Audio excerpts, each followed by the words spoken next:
Nous sommes en Floride, où les meilleurs jeunes joueurs de tennis du monde se rassemblent et s'affrontent. Osaka, 10 ans environ, se prépare pour un match du prestigieux tournoi Orange Bowl. Elle parlait avec une autre fille japonaise, a déclaré Osaka au Wall Street Journal. Et il ne savait pas que j'écoutais ou que je parlais japonais.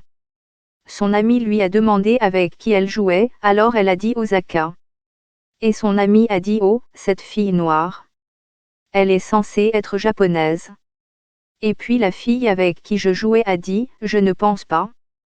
Osaka, la fille d'une mère japonaise et d'un père haïtien élevé aux États-Unis, est le visage de Tokyo 2020. À chaque arrêt de bus à Tokyo, épinglée en hauteur, l'image de la jeune femme de 23 ans salue les passagers locaux et internationaux. Elle est parée d'une veste rose fluo et des vêtements de sport noirs. Le slogan est écrit moitié en anglais, moitié en japonais. C'est le mot nouveau, suivi d'un symbole qui peut être traduit soit par monde soit par génération. Osaka, qui a renoncé à sa citoyenneté américaine en 2019 au profit de ses origines japonaises, ramène plus que des titres dans son pays natal. Elle apporte le changement. Il n'est pas nécessaire de remonter à l'enfance d'Osaka pour douter de sa place dans la société japonaise. Pour être honnête, nous nous sentons un peu éloignés d'elle parce qu'elle est si différente physiquement, a déclaré Nao Ibino, actuellement numéro 3 du Japon, alors qu'Osaka entrait dans les échelons supérieurs du tennis féminin en 2018. Elle a grandi dans un endroit différent et ne parle pas autant le japonais. Ce n'est pas comme Kai Nishikori, qui est un pur joueur japonais. Elle n'est pas la première sportive métisse ou afou à entraîner de telles interrogations. Sachio Kinugasa et Hideki Irabu étaient des stars du baseball. Ni eux ni le public japonais n'ont évoqué leur père américain, des soldats qui ont occupé le pays après la Seconde Guerre mondiale, ou de la discrimination à laquelle ils étaient confrontés. Certaines personnes âgées ont des idées sur la façon dont une athlète japonaise devrait parler et se comporter en public, explique Hiroaki Wada, journaliste au journal Mainichi au Japon. Naomi ne rentre pas dans ce moule traditionnel. Elle a rendu ses problèmes très visibles à travers ses paroles et ses actions au Japon.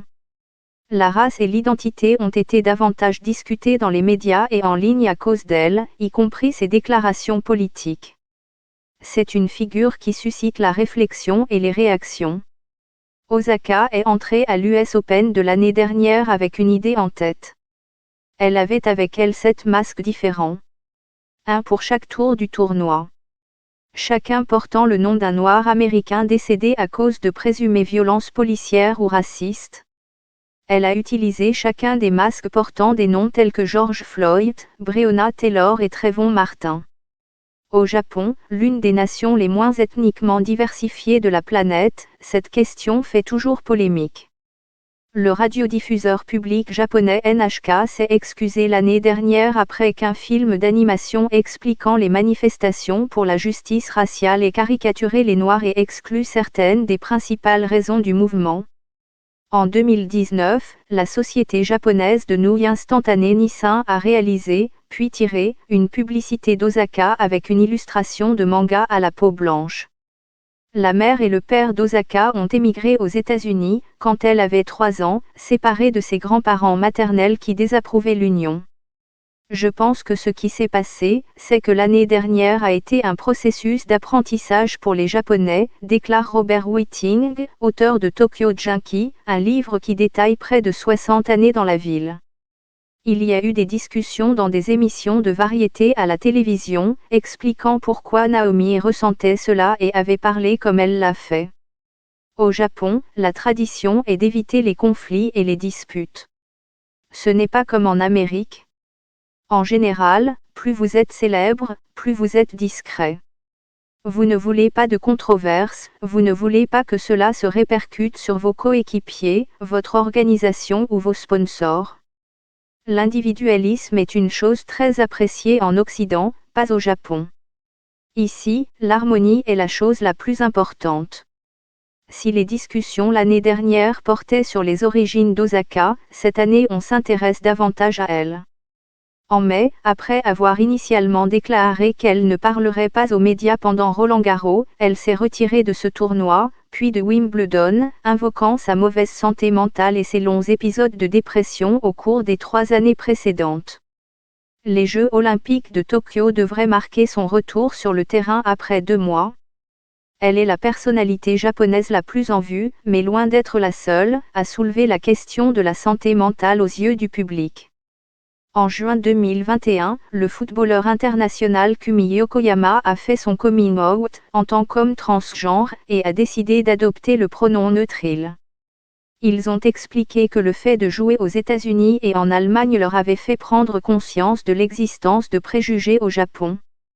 En 2020, Anna Kimura, une lutteuse professionnelle, s'est suicidée après être apparue dans Terrace House, une émission de télé-réalité populaire.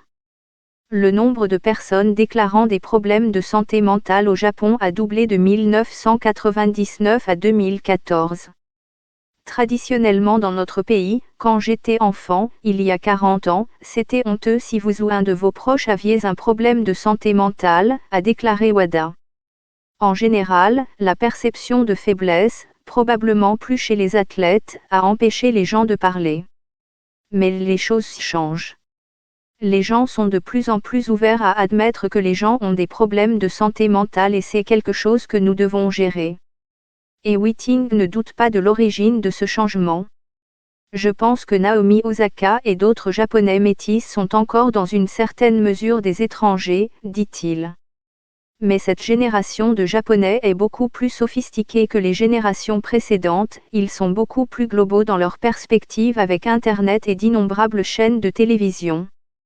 Il y a une compréhension plus large qui n'existait pas quand je suis arrivé dans les années 1960 ou dans les années 80 et 90. Le monde est maintenant beaucoup plus petit et le Japon en a profité. Nouveau monde. Nouvelle génération. Quelle que soit la façon dont vous le traduisez, Osaka en fait partie intégrante.